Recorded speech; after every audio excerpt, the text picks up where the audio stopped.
Hello, this is Anviti. Welcome to the news with NDTV. It's Monday, May 5th, and coming up in today's episode, Supreme Court declines contempt plea against BJP MP Nishikant Dubey over remarks against judiciary.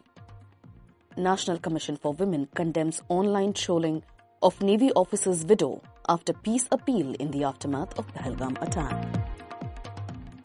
India steps up diplomatic and strategic measures following Pahalgam Attack as Prime Minister meets with Defence Secretary, and Trump's 100% tariff on foreign films raises alarms in global film industry, including Bollywood. The Supreme Court of India has refused to entertain a contempt petition filed against BJP MP Nishikant Dubey for his remarks criticizing the judiciary, particularly its recent ruling setting a deadline for the President and governors to act on pending bills.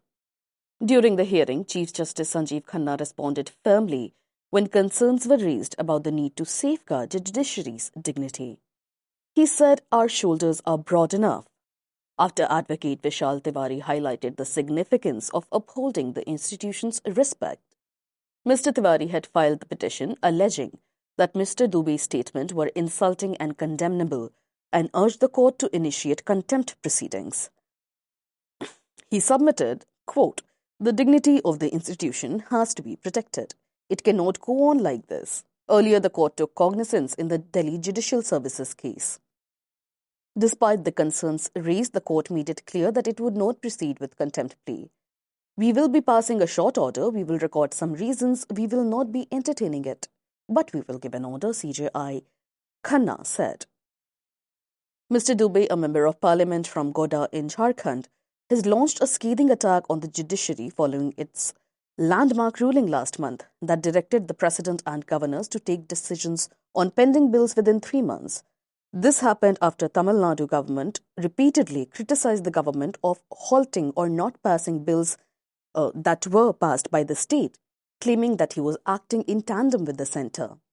Several political leaders, including Vice President Jagdeep Dhankar, expressed disapproval at the verdict. Mr. Dubey's comments drew particular criticism. He questioned the legal basis of the judgment and accused the Supreme Court of destabilizing the country. "Which law says the president has to take a decision within 3 months?"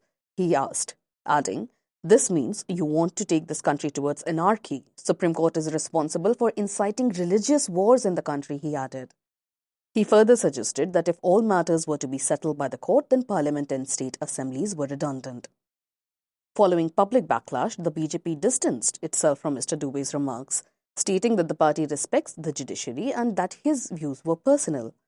The Supreme Court Bar Association also condemned Mr. Dubey's statement, describing them as defamatory and amounting to contempt. In a resolution, it stated this attack on Supreme Court as an institution and on the Chief Justice of India, Justice Sanjeev Khanna, as an individual is unacceptable and must be dealt with in order with the law. The National Commission for Women has strongly condemned the online abuse directed at Himanshi Narwal, the widow of Navy officer Lieutenant Vinay Narwal, who was killed in a terror attack in Pahalgam of Jammu and Kashmir on 22nd of April. Ms. Narwal, who had recently married Lieutenant Narwal, was in Kashmir on her honeymoon when the 26-year-old officer was shot dead along with 26 others. Reports indicate that the attackers asked the victims about their religion before opening fire and that they targeted Hindus. In the aftermath of the terrible tragedy, Ms. Narwal made a public appeal urging people not to direct their hatred towards Muslims or Kashmiris and distancing them from the terrorists. Quote, "I want the country to pray for him, that wherever he is, he has found peace. That is all I ask. There is something else I wish to say.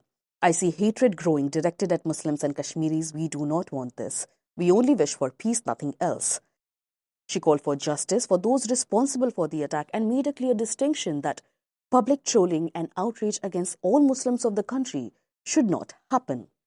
Her remarks, however, sparked a wave of trolling on social media, with abusive comments targeting her personal life and questioning her right to receive her late husband's pension. The comments were extremely hate-filled and targeted the bereaved widow for her personal life, her words, and even her college days.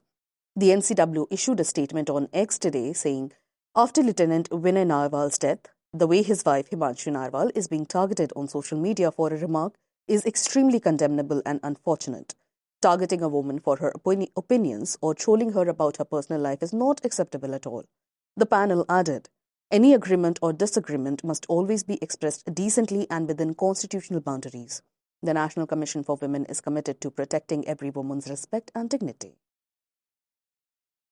NCW chairperson Vijay Rahatkar also addressed the issue separately on her personal X profile, saying some people may not have liked Ms. Narwal's remarks, but it is not right to troll her for her opinions and target her with personal remarks. Visuals of Ms. Narwal sitting beside her husband's body, dressed in her wedding attire, sparked a national grief.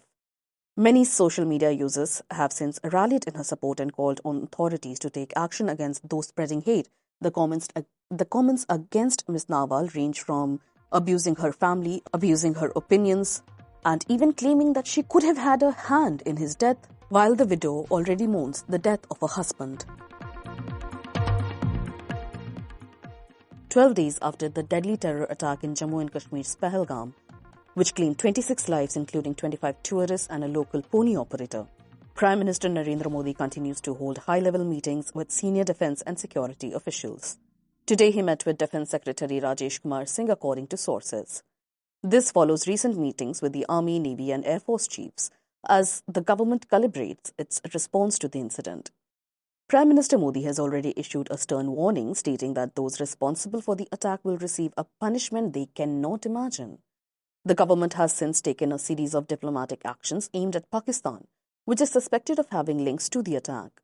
These include suspending the Indus Water Treaty, halting visa services for Pakistani nationals, and reducing diplomatic staff in Pakistan's missions in India. In response, Pakistan has issued warnings that any attempt to block water flows would be viewed as an act of war and has threatened to withdraw from all bilateral agreements, including the Shimla Agreement. Defence Minister Rajnath Singh, addressing public concerns, had said yesterday, quote, "What you desire will certainly happen under Prime Minister Modi's leadership. The physical security of India as a nation has always been ensured by our brave soldiers. It is my duty to give a fitting reply to those who threaten our country." Amid heightened tensions, India has temporarily halted the flow of water through the Baglihar Dam on the Chenab River in Jammu and Kashmir, a move interpreted as a strategic warning. The dam, located in Ramban district, is a run-of-the-river project and can only retain a limited volume of water in accordance with the Indus Water Treaty. It currently generates 900 megawatts of hydroelectricity as well. Officials also indicate that similar steps may be considered in the Kishanganga Dam in Bandipur. Like Baglihar, it is also a run-of-the-river project and has capacity of 330 megawatts. The Chenab River is one of the 3 western rivers covered under the 1960 Indus Water Treaty, which gives Pakistan the right to unrestricted use. India is allowed non-consumptive uses such as hydroelectric power generation and irrigation. President Donald Trump has announced a 100% tariff on all films produced outside the United States, citing a threat to national security and economic stability. The decision, shared on his Truth social media platform on Monday, has triggered widespread concerns among film distributors and producers globally. Trump stated on Truth, and I quote, "Other countries are offering all sorts of incentives to draw our filmmakers and studios away from the United States. Hollywood and many other areas within the USA are being devastated. This is a concerted effort by other nations and therefore a national security threat." He reasoned why films deserve a 100% tariff over the sake of national security. The announcement comes amid heightened trade tensions, particularly with China. The president added that the move is aimed at countering foreign influence in entertainment, describing imported films as vehicles for messaging and propaganda. Quote, "I'm authorizing the Department of Commerce and the United States Trade Representative to immediately begin the process of instituting a 100% tariff on any and all movies coming into our country that were produced in foreign lands. We want movies made in America again," he declared. U.S. Commerce Secretary Howard Lutnick responded on X, writing simply, "We're on it." The practical implications of the policy remain unclear. As reported by NDTV Movies.com, there is no confirmation yet on whether the tariff applies only to fully foreign productions or includes American studios shooting abroad. Similarly, the impact on streaming platforms like Netflix and Amazon Prime Video have not been defined. The sudden announcement has created panic among distributors, particularly those who have already acquired rights for foreign films scheduled to release soon. With no indication of grandfathering clause, many face the risk of financial loss. The Indian film industry is among those most affected, probably. In 2023 alone, Indian films earned over $20 million at the US box office, with titles like Pathaan, RRR, and Donkey leading the charge. Telugu cinema in particular relies heavily on North American revenue.